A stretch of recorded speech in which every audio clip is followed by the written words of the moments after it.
I never used to be a big TV watcher. I preferred spending my evenings reading or working on my car. But one day, while flipping through channels aimlessly, I stumbled upon a show that caught my attention. It was called Mirror Image, and I had never heard of it before. The show's main character, Jack, was in his 30s.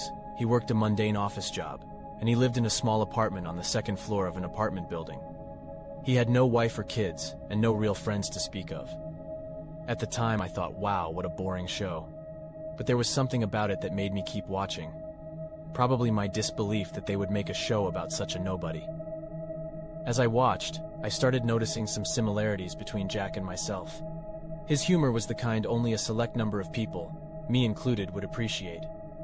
His mannerisms and quirks were quite similar to mine. I found it strangely relatable as I was watching a life not too dissimilar from mine play out on screen. As I continued to watch, I noticed that the similarities between Jack's life and mine were becoming even more pronounced. He acted as I would in different situations throughout his day, and even held the door for the cute girl at work, whom he was too scared to ask for her name. It was as if someone was observing my life and recreating it on television. If I can relate this much to an obvious loser character, then I must be doing something wrong, I thought. Thinking it was probably a coincidence, I wanted to look for the show online. Knowing who made it and why would give me a strange kind of comfort. Yet, when I looked it up, I couldn't find any information about the show. And when I mentioned it to my colleagues, they looked at me puzzled, saying they had never heard of it. I was more than a little freaked out and tried to get it out of my mind. But despite the oddness of the situation, I found myself drawn to the show. I started watching it every day, eagerly waiting for the next episode to air. I became obsessed with the character of Jack and his seemingly parallel life. The show began to fill a void in my own life, as if I had found a connection with someone who truly understood me. As time went on, the differences between Jack's life and mine started to blur. The names of his acquaintances and colleagues were familiar to me, and the events on the show began to align perfectly with my own experiences. It was as if my life was being scripted and played out on screen, with Jack as the main character. When Jack was happy, so was I. When he cried, I did. I often reference things that happened on the show to my coworkers as if they were present at the time, only realizing it was the show and not my life by their confused and pitying looks. As my real-life connections faded, I became more and more fixated on the show, watching it religiously and analyzing every detail. I started taking notes, jotting down every similarity, and trying to make sense of the inexplicable connection between my life and the show. I couldn't shake off the feeling that someone was watching me, manipulating my life and putting it on display for the world to see. One day, I came up on an episode named Broken Mirror. My heart skipped a beat when I read that title, as I felt an unparalleled feeling of foreboding. The episode started out normal enough, just Jack going through the motions of his day, as I had watched him do hundreds of times. This all changed when he got home. He walked up the stairs, but when he got up there, the camera didn't switch to the one in his living room as it usually does. The next thing I heard was a sudden screech and something breaking.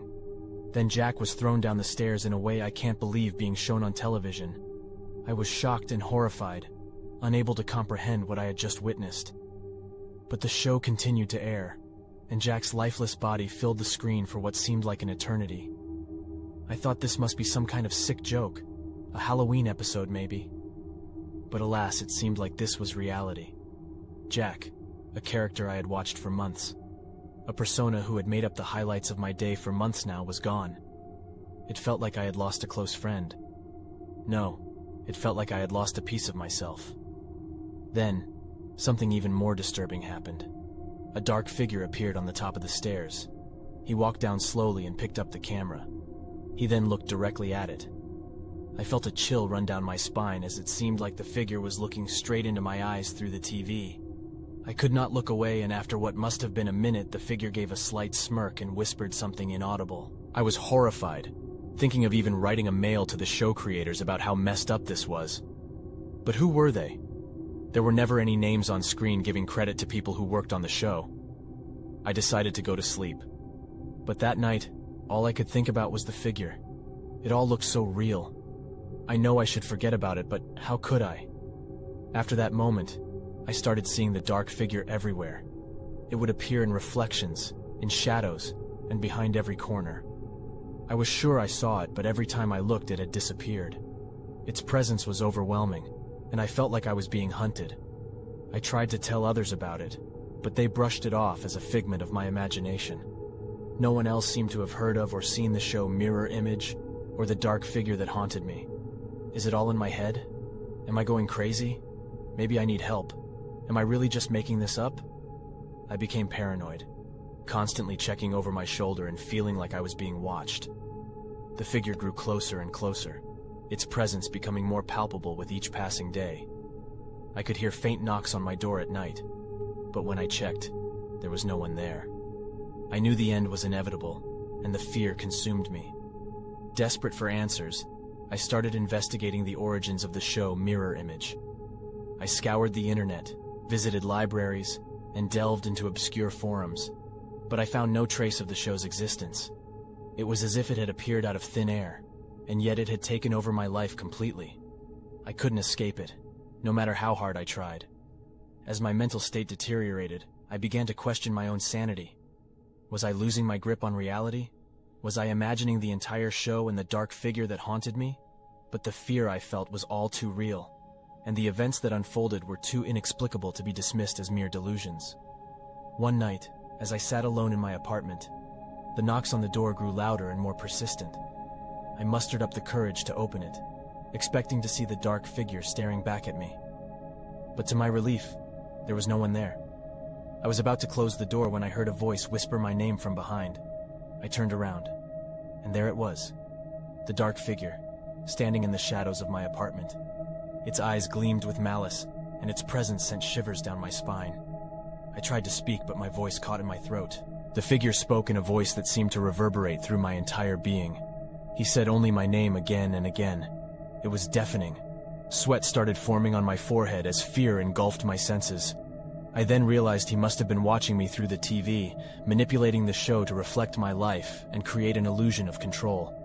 But now that Jack, the main character, had met his demise, the entity was coming for me.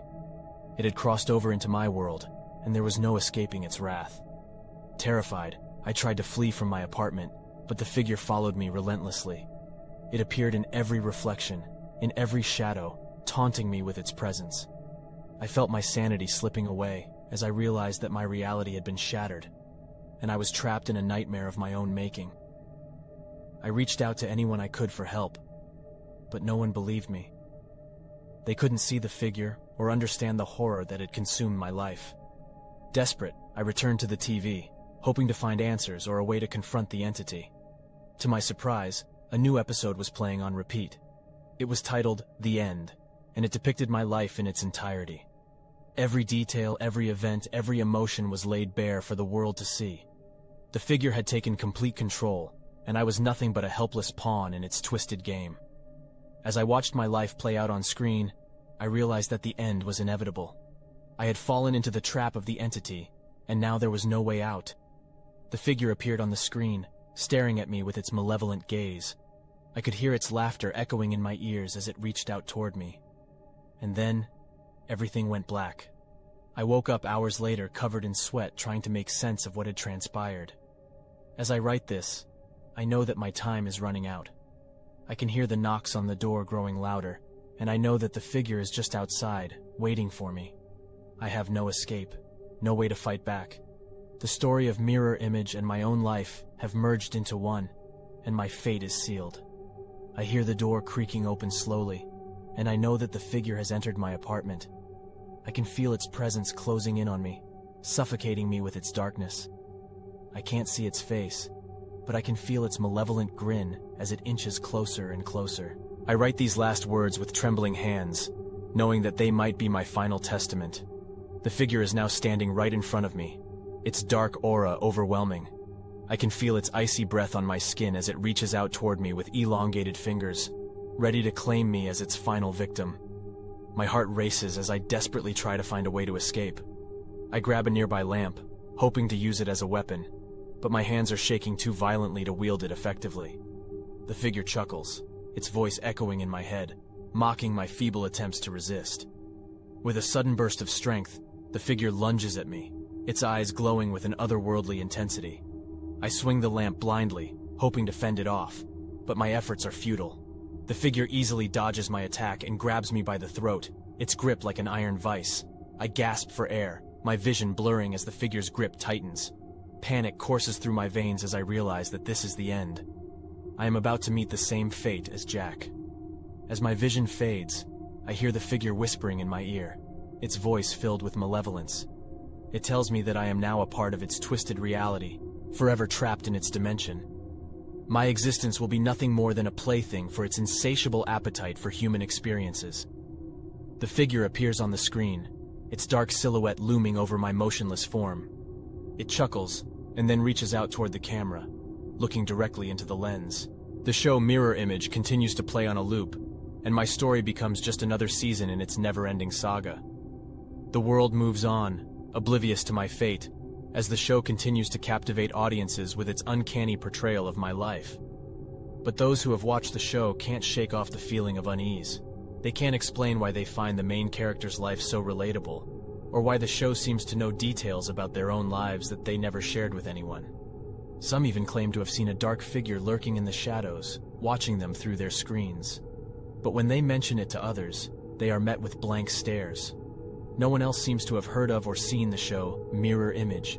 It's as if it exists only in their memories, haunting them like a ghost from another dimension.